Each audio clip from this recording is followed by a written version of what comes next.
Yeah, haven't uploaded a video in a long time. I'm still at it. I got a little distracted. I was working on a daily driver, Mercedes 300 W124.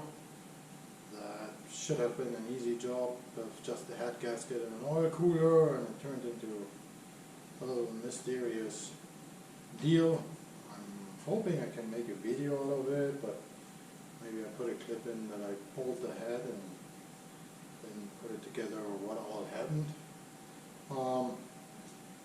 I'm on this truck right now. I had the problem with my rear fenders or the bed setup. I only had one fender, and that's almost beyond my skill level. So I was looking and found another fender that's almost worse than this one.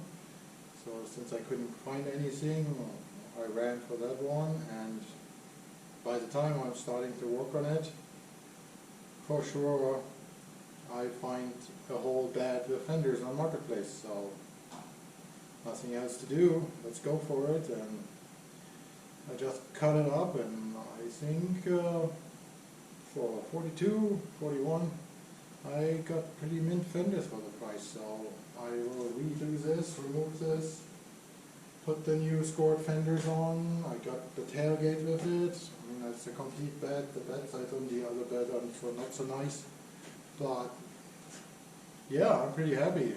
In the end, that saves me now a lot of work, and I still want to learn it. I still want to get there, but right now I'm also kind of ready to get this thing on the road. Otherwise, I'm running out of season.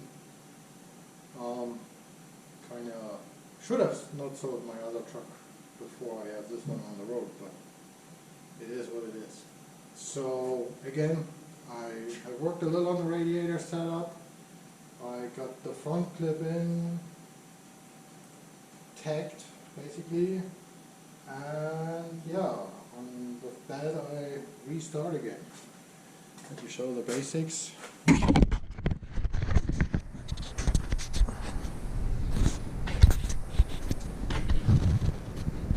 So here's my new scored fenders. I think I did pretty good. They had a few dents, and as always I had a bracket welded to it in the back, which is also was the rear bumper and hitch. But this is for sure doable. I'm pretty happy with it. And then this is kind of like my radiator mock-up. This is how it looks for now. Got the bumper on. So because I have the S10 frame, I had to find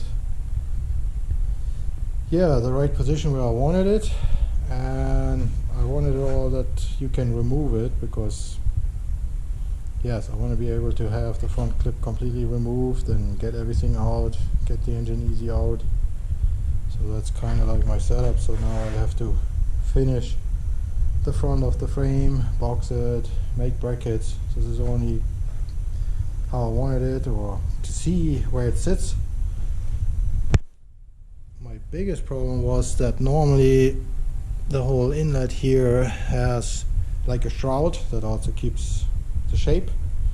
So with not using the lower piece, I had the problem of keeping the front end in shape.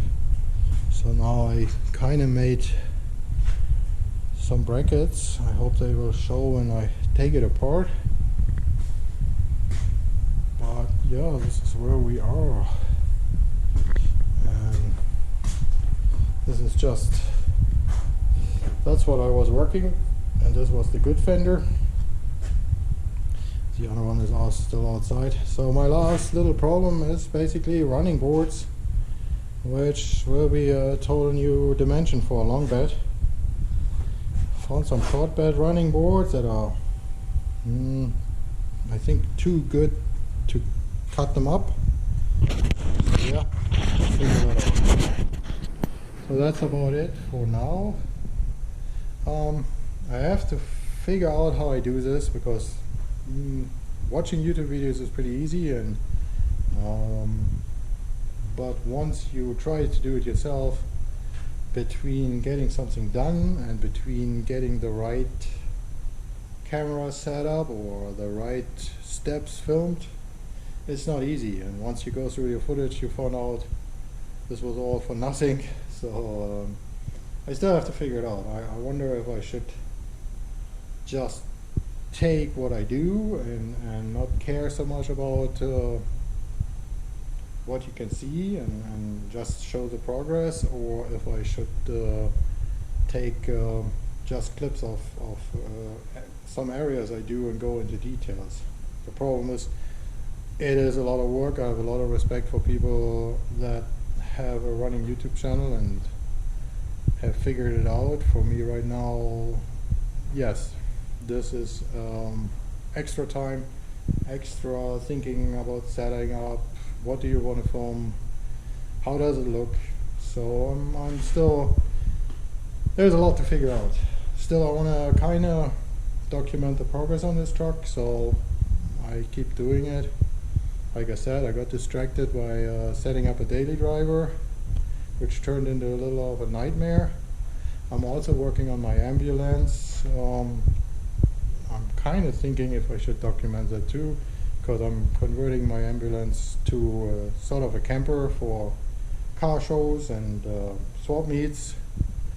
So I just put a holding tank in and a toilet and changing the power system inside, adding AC. So maybe I'm going into details there too, especially with the solar setup and inverters and water system. Maybe it's interesting for some people because it's a little tight in an ambulance. It's not an RV, and I still want it pretty solid so that it's usable. I guess I talked enough. Yeah, hope I can get some clips together, and I hope next time there is more Red Rod again and more progress, because I'm kind of feeling time running away here for me. Thank you so much.